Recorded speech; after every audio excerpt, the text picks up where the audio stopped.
Hey guys, welcome back. Another quick video today on the fly-by-wire A380. Going to show you through, just going to show you on the Discord really quick, on the fly-by-wire Discord. They've got 3 new functions that they've implemented in the last kind of week or so. I actually missed it the last video I did because I didn't know that this page existed for the progress of the A380, so this is on their Discord in the dispatch tab, so be sure to follow that. And you can be up to date with all the updates they're doing and all that kind of stuff. But yeah, I'll show you through on Flightsim really quick, but you pretty much got a progress on the abnormal procedure checklist now, so that's really cool. This has to do with the faults that you can set via the electronic flight bag or the iPad as well. And then you can do flags, crosses, and map data on the airport maps, and you can do the reset panel now. So they look like circuit breakers, feel like them, and their function is similar, but they don't cut power. An electrical signal is sent to the respective system, triggering a software reset or hardware in some cases. So pretty much just probably just restarts it, I guess, in a way, you know. So these features are available in a current development version, so that's the one that I've got. I purely run that just to see all the new features because they'll get updated in that before they get updated in the stable. So yeah, so that's in there. So we'll jump in the sim really quick. And this is what they're talking about in the airport maps. So if you go to the ND, go on the zoom feature. I assume I've got my tablet. I've got a Simbri flight plan from Los Angeles to Las Vegas all set up in here, and I've got the flight plan here, so you might have to have that implemented in order to get your airport map up. But yeah, if we wait a couple of minutes till it loads in, and here we go. This is your airport map.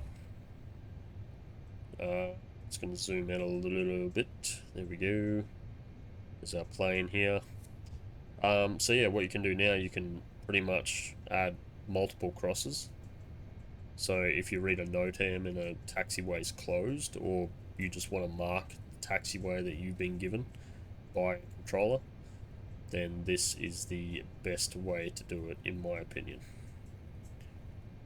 So super easy, super nice. Obviously you can use like Vatsim, not Vatsim, sorry, Navigraph charts. You know, you can use a pen tool, draw it out, but it's super cool to have it in the A380 anyway, just in case you don't have a million monitors like I do. That way you can have it all on here, and you know, the less programs you have open, the better kind of performance you'll get in Flightsim, so it's always a plus. Yeah, and then you can also do double click, erase all crosses, confirm, then you can place flags. So, oh sorry, that's erase. Flags are a little bit harder to see, but yeah.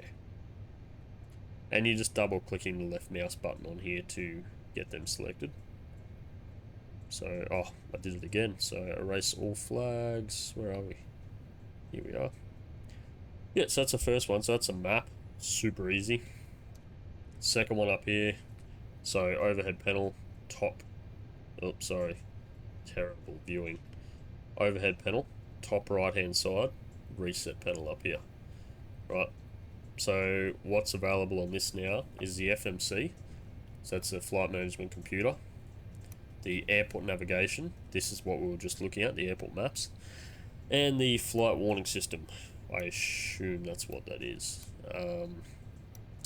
Now the only thing with this to note is the airport maps use about anywhere up to 700 to a gigabyte worth of your VRAM, which is your graphics card memory, virtual memory.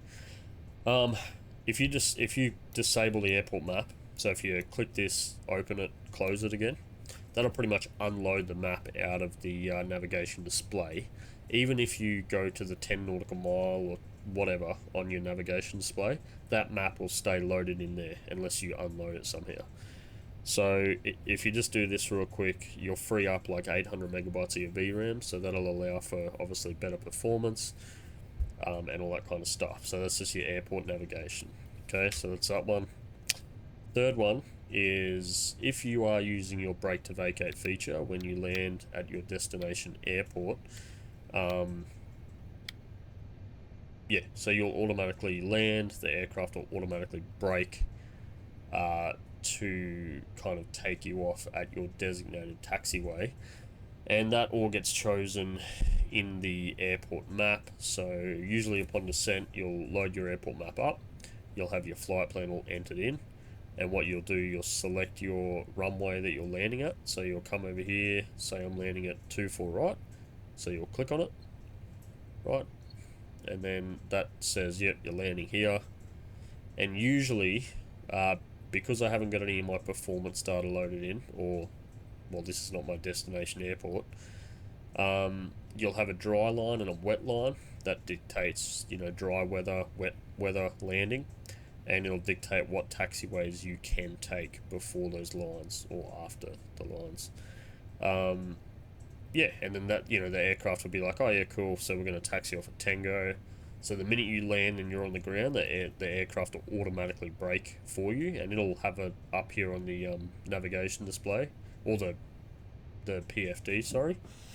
But if you're going to miss that taxiway, so if you're coming in too hot or you've landed a little bit late, it'll come up here and it'll just say exit missed. So that way you get a quick little, probably a ding, and you look down and you go, oh, okay, we're going to miss that exit. And you'll just have a quick look for your next exit. So yeah, pretty handy. Then the other one is the checklists. So as you guys know, you can go through all your checklists through the eCam, and you can, you know, you can tick them all off, and it'll automatically tick off stuff for you if you've already done it. So it'll sense that. Now you can do abnormal procedures. So it's down here, just on the right of this second tick. Right, you can do, oh, might have to go back to the checklist page. Oh yeah, so fire, smoke and fumes. So land ASAP. I've activated it. So I assume that's activating the checklist, because over here on the third time up from the bottom, that's where you actually activate all your failures. So I think the failure has to be activated for the checklist to actually auto initiate. But just here you can see fire, smoke and fumes. So we've got crew oxygen masks if required, cab fans, elect galley, signs, cockpit cabin comms, smoke and fumes procedure. So you go through all of them, so that's really cool.